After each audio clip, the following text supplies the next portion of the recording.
My name is Sarah St. Jean, and I'm a part of the community here at Edges, and I am happy to be here this morning. Right now, I'm happy about the time change. Any of you who know me even the tiniest bit know that I am the furthest thing from a morning person, so having an extra hour this morning felt like a gift. And I was curious if any of you have a reason to be happy this morning, so I conducted a survey on the way in. And the question was, what's making you happy today? And here's what I heard. The leaves are finally changing and we get to see color. It's a gorgeous sunny day. I'm happy about a new job. I'm happy that my college-aged daughter has found her people at college. Happy about that sense of belonging. I baked the communion bread this morning, and it made my house smell amazing. And I'm happy that my cat is home from the vet, even though she has to wear the cone of shame. All good things. I'm a person who has to remind myself to hold on to what is good. I actually have to work at it. And sometimes I slip a little, and I tend to lose sight of all that is right in my life, and I start to focus on the things that are wrong. In fact, I have a very close friend who 2 years ago, during a very rough time in my life, gave me a gift that was a very fancy jar with these beautiful little pieces of paper on which I was supposed to write down all the things that I'm happy about. So it was like a virtual jar of happiness. And I think this is an amazing idea. I think it's a really great habit to develop. So if any of you do that, that is awesome. And I would like to tell you that I do it, but I haven't, and I don't. But I do think the heart behind the gift was a beautiful reminder to keep our eyes on the horizon and not focused on the potholes on our particular road in life. At the same time, though, I'm not really sure how I felt about getting a gift that basically said, Sarah, you need to try to remember to be happy. So, having never actually developed the habit of documenting my happiness, I find it fascinating. Now, get this, that close to 500 million times pictures have been posted on social media of things that make folks #happy. That is a whole lot of happiness. And what about #happy's cousin, #blessed? Here are a few blessings I found on social media. Today is my last day ever as a pizza delivery girl. So happy to say I made it through without being kidnapped. #blessed. Been in Texas for a week and still don't have Ebola. #blessed. Burned 650 calories giving blood. #blessed. This is one of my favorites. I've got it set up so that I don't have to see my in-laws for Thanksgiving, but I still get a plate of food. #blessed. Bought the last chocolate chip muffin at the coffee shop. #blessed. So, any themes running through these #blessed moments? What are your thoughts? If we look at these moments, what do they suggest is our current cultural definition of being blessed? Shout some out. What do you think? Bad things not happening. You don't get Ebola. You're blessed. When good things happen to you. Okay, when good things happen to you, with emphasis on you. Like, I'm going to let everybody know the good thing that happened. Getting what you want. Being lucky. What?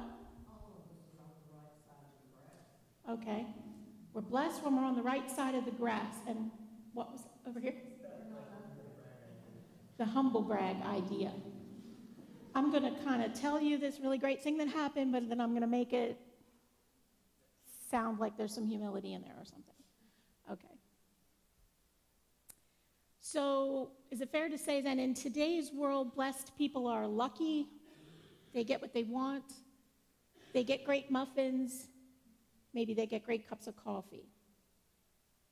So I wonder if Jesus could tell us something that is more true. We might be surprised to find a completely different definition of what it means to be blessed. So we're going to look at Matthew chapter 5, the first 10 verses. Now when Jesus saw the crowds, he went up on a mountainside and sat down. His disciples came to him, and he began to teach, and he said, "Blessed are the poor in spirit, for theirs is the kingdom of heaven. Blessed are those who mourn, for they will be comforted. Blessed are the meek, for they will inherit the earth. Blessed are those who hunger and thirst for righteousness, for they will be filled. Blessed are the merciful, for they will be shown mercy. Blessed are the pure in heart, for they will see God. Blessed are the peacemakers, for they will be called children of God. Blessed are those who are persecuted because of righteousness, for theirs is the kingdom of heaven." What? Poor, grieving, humble, hungry, and persecuted are what it means to be blessed?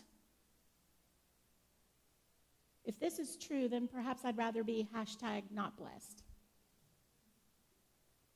Seriously, though, could this really be what being blessed is about? If we knew that inside of grief, humility, and even poverty is blessing, would it change anything? And if this is truly what it means to be blessed, then why is our cultural definition so vastly different? So in order to unpack this, we're going to spend the next few weeks in a series called Downside Up, where we'll think together about Jesus' teaching here in these 8 blessings and what are commonly known as the Beatitudes. Now, Jesus didn't call these blessings the Beatitudes. That term first appeared in early Latin translations of the Bible simply as a chapter heading for this section of Matthew's Gospel. The Latin word beati means blessed, and Beatitudes simply means the state of blessedness. So these Beatitudes are the opening paragraph of Jesus' much longer Sermon on the Mount. At this point, Jesus' ministry was relatively new. He had just called his first disciples. He had just begun to go around preaching and healing. He was garnering big crowds. People were getting the word. And so with a huge crowd following him, he went up the mountain, kind of like climbing into a big high pulpit, and he began to preach. So here it is, the big first sermon on the books. And these backwards blessings were the sermon opener. Jesus' listeners were poor, hungry, tired, and oppressed by a corrupt ruling government. I think they were probably looking for a leader who kicked off that mountaintop rally with a fight song, not a leader who was advocating peacemaking. A leader who would teach them how to become rich and happy and full, not one who told them it was blessed to be poor and empty and broken. Perhaps they were confused and found it hard to see the up in their downsides. Now, the 8 Beatitudes are a beautiful picture of God's character made visible for us in Jesus. And they also tell us who we are as God's people. The Beatitudes are not a list of things we should try to accomplish, not a ladder to climb, and they're not a list of possible things we could be. Jesus is saying, if you follow me and if you love me, then this is who you already are. So this week we're going to focus on the first 2 characteristics of God's people. So we'll start with poor. Blessed are the poor in spirit, for theirs is the kingdom of heaven. Now, did you happen to notice that all of these blessings are in the present tense? Blessed are, not blessed will be. And as we think back to our earlier conversation on the definition of blessed, blessed here does not mean lucky. And although some Bibles translate the word blessed into the word happy, perhaps a better, more fuller understanding of blessed would be it is well with, or beloved of God. Now, to jump to the end of this verse, what is the kingdom of heaven? It is God. As a Jew, the gospel writer Matthew would have refrained from the familiarity of calling God by God's own name. So kingdom of heaven is sort of code for God's own infinite and eternal presence, God's own self. And so the poor in spirit are beloved to God and receive God both now and in the future. So as the poor in spirit, we are God's kingdom people. So what does poor in spirit mean? It seems really odd to me at first glance. I would think that Jesus would want me to be rich in spirit.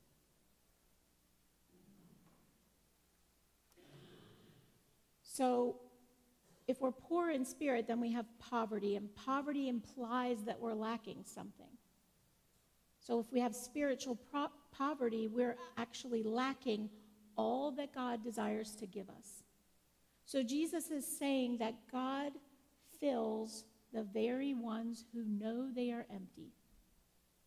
Emptiness happens when we've gotten to the end of ourselves, the end of our self-reliance, the end of trying to do everything and be everything in our own strength, by our own power, for our own purposes.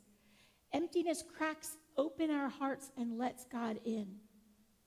Emptiness compels us to reach out to God with open hands. And open hands can receive a gift, and clenched fists cannot. So when we know we need God, God responds. Our emptiness is the very space God needs to usher in the kingdom of heaven and to fill us abundantly. Now, sure, sometimes God's response does look like getting the very thing you prayed for. But in my experience, more often, the blessing is in being met by God in our emptiness. Feeling God's infinite presence with us in whatever dark places we find ourselves.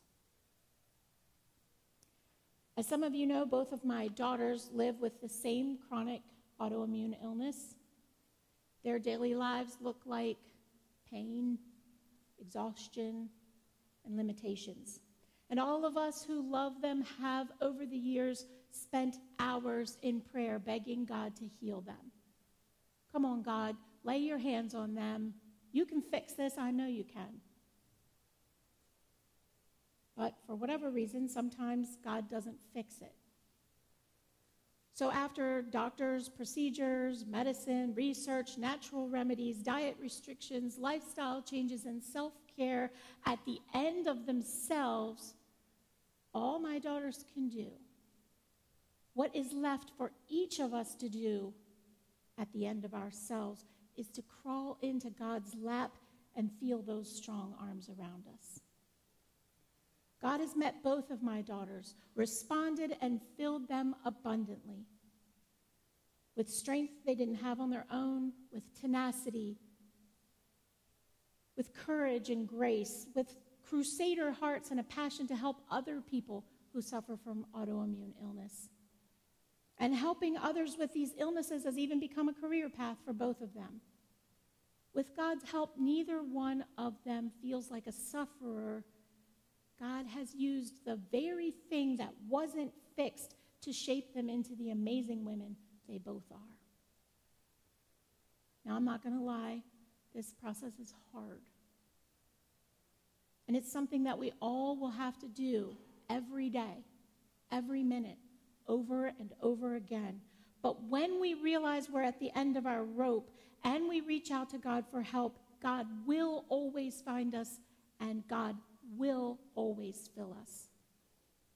He finds us in the places where we are least likely to look. He finds us inside of our emptiness and our brokenness and our poverty. But if you are still hanging tightly onto your rope, if you're staring straight into that mountain in front of you and you're afraid to look out, you're afraid to look down, let me ask you, what is holding you back? What is holding you back from letting go and free falling into the arms of the one who wants to catch you and the one who wants to meet you and fill you? The first beatitude in the Message paraphrase reads like this: you're blessed when you're at the end of your rope. With less of you, there's more of God and his rule.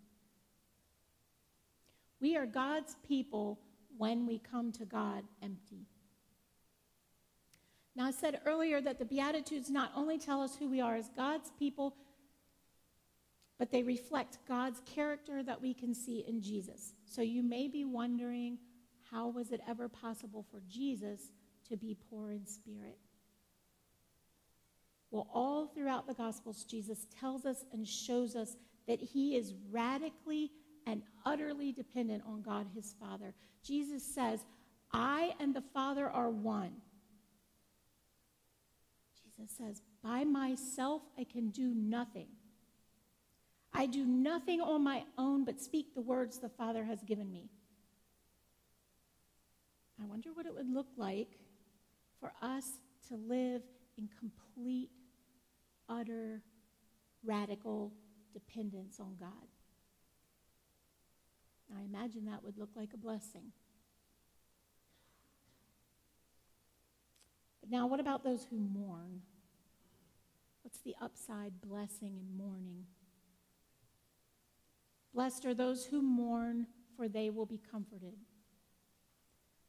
I imagine that every single one of us in this room has personally grieved something at some point in our lives. We've lost our friends, we've lost our parents, our spouses, our children, our siblings, and our babies that never got a chance to be born. We've lost our jobs, we've lost our relationships, our opportunities, we've lost our health.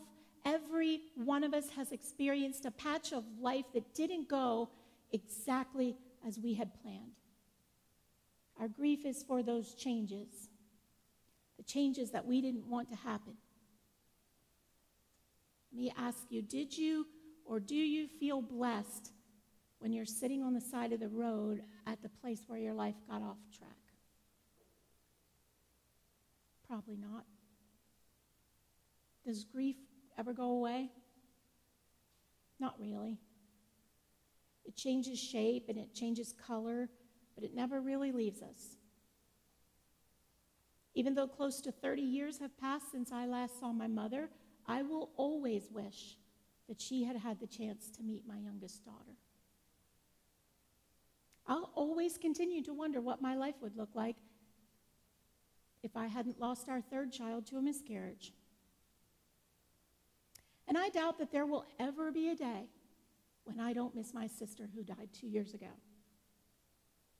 Does that sound hopeless and depressing? Jesus says that when we grieve, we are God's beloved. Grieving the cracked open places in our own lives softens and attunes us to feel compassion for other people's suffering. When we feel sorrow, we feel the heartbeat of God. Think about that. We'd have to be pretty close to God in order to feel the beat of God's very own heart.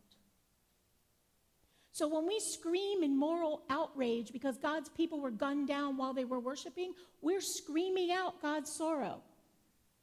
And when we fall down and cry under the weight of another mass shooting, those are God's tears that we're crying out. And when we come home at the end of the day, exhausted and empty, having spent our time working with folks who are dying in hospice care, or folks sick in the hospital, or children in our schools who don't have enough love, enough food, or enough safety at home, we're feeling God's sorrow. The world is not perfect. From the very first moment that God's very first people chose to go their own way, the world has been marked by sin and death. The Bible tells us that the whole of creation is groaning. And I believe we are people after God's own heart when we are groaning too. I believe that throughout his earthly life, Jesus mourned. I think he would have mourned lack of faith, unbelief, closed minds, closed hearts, blind eyes. I think he would have mourned the fact that most of the time people didn't understand his message of good news. And I wonder about Jesus' suffering as he wound his way towards the cross. Now, perhaps you too are exhausted and staggering under the heavy weight of your own grief and your share of compassion and sorrow and empathy for all hurting humanity. If you love people and you love our planet, then the new levels of suffering that seem to surface daily are really stressing you out. But God says, hold on. When we're grieving, God is on our side. When we're grieving, God is in it with us. When we're crying, those are God's tears leaking out of us. Our blessing is that God loves us and comforts us now and in the future. God's people grieve. It's who we are, and it's what we do. I think some folks believe that being a good Christian is pretending that things are fine. But God says that being kingdom people means sharing God's sorrow, that sin and death will exist in this world until Jesus comes again to make all things new. Until the day God fully restores all of humanity. Not only is all creation groaning, but the Bible says we ourselves groan inwardly as we wait eagerly. Wait in hope. God comforts us now and will comfort us always. Now, that doesn't mean as God's people that we have to be sad all the time. Joy is ours too. We wait in hope. This unwavering hope makes it possible for us to feel deep joy when we see glimpses of God and heaven right now. Love is already present in everything if we can see it. So, of course, we feel joy and celebrate life's wonderful moments. And when we're joyful, we also feel the beat of God's heart. God's people have a natural longing, a deeply ingrained empty spot that longs for a perfect world. And God created us with this longing that can only be filled by God's own Spirit. In fact, the word that Jesus uses here in this blessing, the word for comfort, is also the same word that Jesus uses as the name for God's own Holy Spirit. So we have mourned, and God sent us comfort. And I think that looks like a blessing. The Message paraphrase of this verse says this: you're blessed when you feel you've lost what is most dear to you. Only then can you be embraced by the one most dear to you. In these first two Beatitudes, Jesus holds our poverty and our grief. And maybe we're reluctant to take those, pick them up. But when we do, God surrounds us with blessing. Blessed are the poor in spirit. Blessed are those who mourn. God surrounds us with God's own self and with comfort. For theirs is the kingdom of heaven, and they have and will continue to receive comfort. A poem from the book More Daily Prayers for Busy People by William O'Malley says this: beloved of God are the poor in spirit, for the joy of heaven is already theirs. Beloved of God are those for whom love brings sorrow. They have been given the gift of consolation. Now, my sister Laurie, who died 2 years ago, had a habit of always asking people if they were happy. She would get up super close into our faces and ask, "Are you happy?"